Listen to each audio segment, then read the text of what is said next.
So we're here to talk about who is a top and who is a bottom. We really are. Y'all already know what time it is. I got the black V-neck on.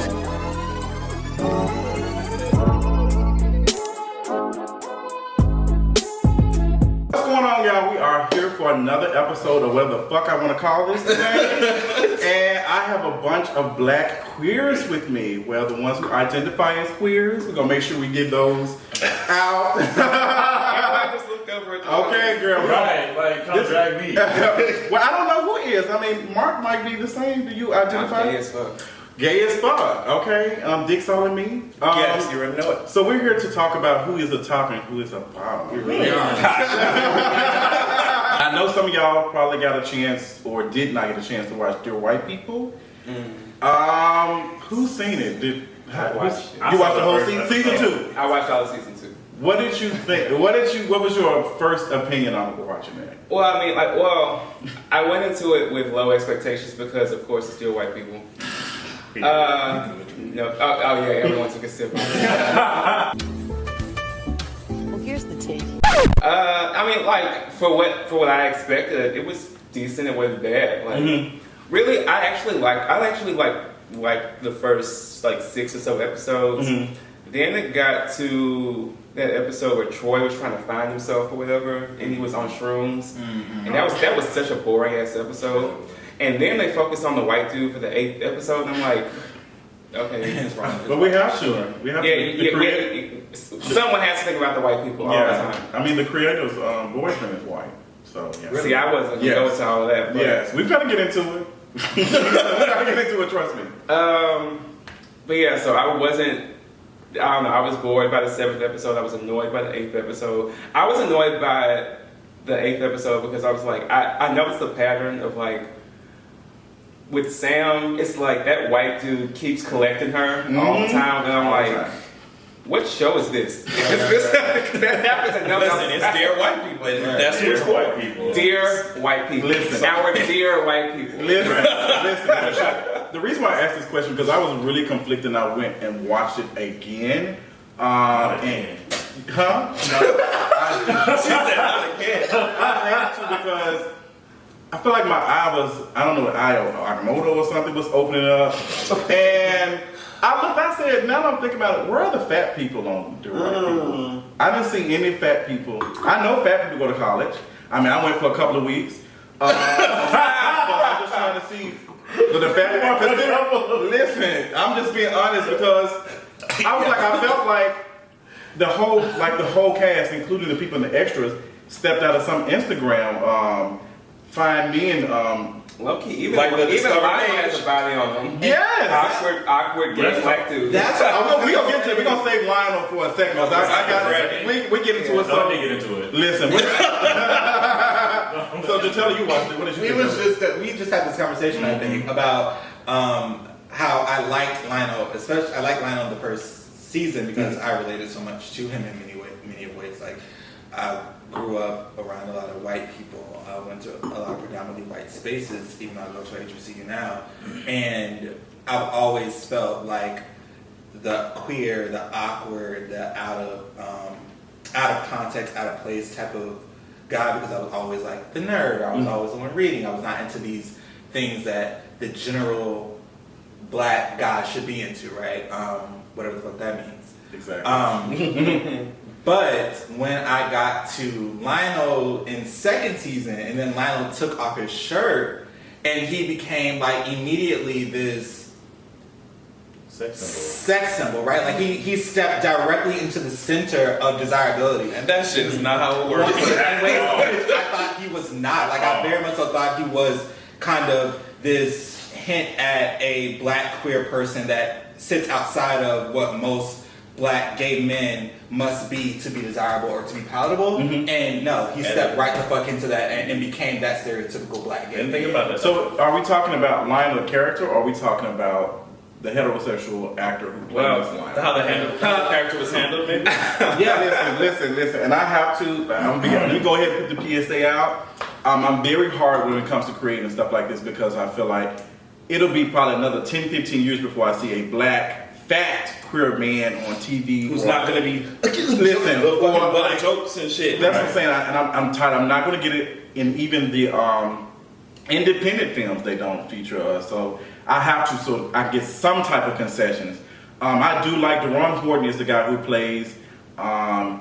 Okay. I love Deron played in Bernie Sands was on Netflix as well. Oh, I like Deron. Yeah, I think he's very talented. I think he's a talented actor. But I was not here for him playing a queer character, considering no one can name right now any other queer black actors in mainstream other than Justin Smollett, and I can't even think of nobody else honestly that are out like who identify as queer or whatever. Can you name somebody besides Justin Smollett? No. And even in Justin Smollett when he was playing in Empire as Jamal, Yeah. Was he? Which, gay? I mean, was like, he gay? he didn't come out to after Empire. And then after real life? Yeah, he came out. He had I to. was talking about his character. Oh, I can't think about somebody. I can't think of his actual name, But we shouldn't have to do that. You're right, but he plays Kid Flash in the Flash. He came out bisexual. He's fine as hell. He's beautiful. Yeah. and I can't think of what his name is, but he played. Oh my god, it starts with a K. Yeah, it does.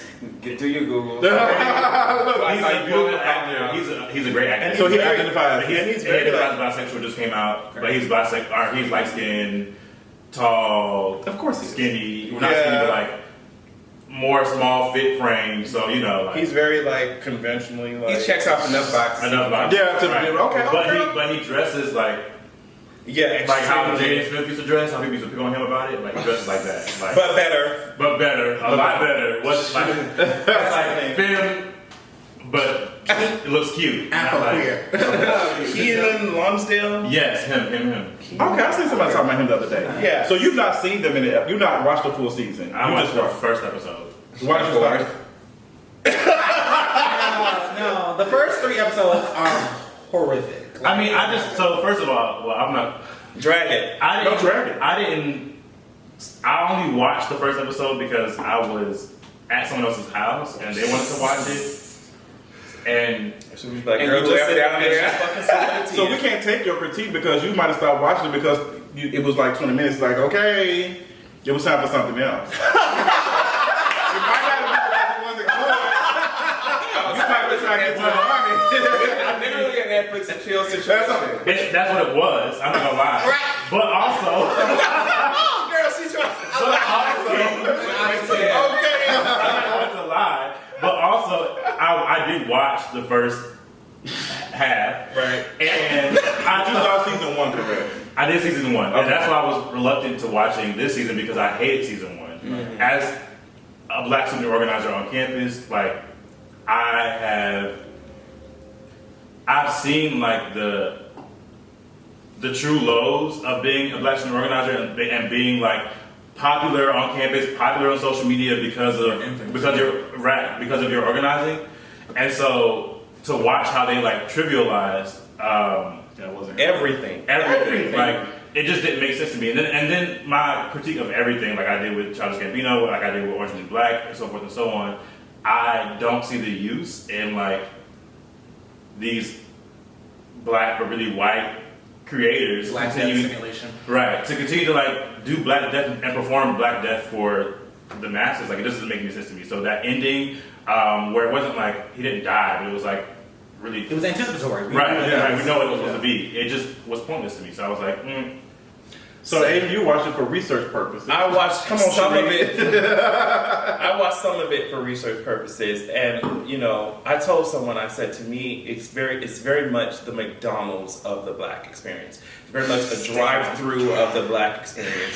If I want to relate to something, I'm going to put on something like Insecure, something that Even the lighting is black as fuck. you know what I mean, something. So we can say it's black, but are the people that are preparing the food black? Are the people behind the camera black? Or y'all just putting some black people on the front and making it seem like the same thing that Popeyes does? But continue with Wow. It's shit. We just read that. Okay. Everybody getting dragged today. It doesn't make any sense to me just because, and a lot of white people do this in general. They revamp history to make themselves seem better. They revamp the textbooks to make themselves feel better. They revamp your own experience to make themselves look better. Like, let's talk about, like you said, the real lows of what this. It's not a fucking an Instagram post or a social media post. Yeah, it's like feeling like you're alone within thousands of people who look like you. And so I think mainstream does not like to see the real raw reality of what certain things are. And then when they're shown it, it's just like, oh, it's not suitable for all advertising. Yeah. Come on. It's too much. Yeah. And so when you don't reach that point of it being too much or making people feel uncomfortable, it's not really dear white people. Right. It's just to call y'all and make y'all feel comfortable. Right. I don't want to do that. It's our dear white people. So Dear white people. Come into my bosom, white people. Like Iyanla, Mandy Titty. That's the therapist. Yeah. But I'm glad you brought that up because I started to think, and like I said, I watched it again, and I started to notice there's a pattern when we do this type of stuff. And the creators of these things are in a relationship with a white person. Mm-hmm. So I'm almost thinking like, is this how you see blackness? Like, is this your? Someone on Twitter called, I think it was one of my mutuals, Alicia. She called it "fuck white people" because that's what everyone was doing throughout the whole season. Just fucking white people. Oh, So shit. it was a lot of swirling. Yeah. Oh yeah, it's swirl slam on it. It's swirl It's like slam. I said before, Justin Simien.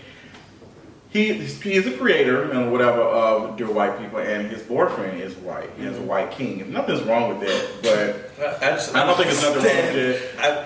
I don't, but at the same time, I'm kind of on the fence because every time y'all are doing this shit, it's seen a certain way, and then y'all partner so happens to be white. What I will bring up non-black? What I'll bring up is the difference between, okay, you look at someone like Francesca Lee. Mm-hmm. She has said many times that she has a white husband, but you can see in the work that she does that she is proud of who she is, and she just so happened to fall in love with someone who's white. Yeah. And she's not coddling white people in her work. Right. She doesn't.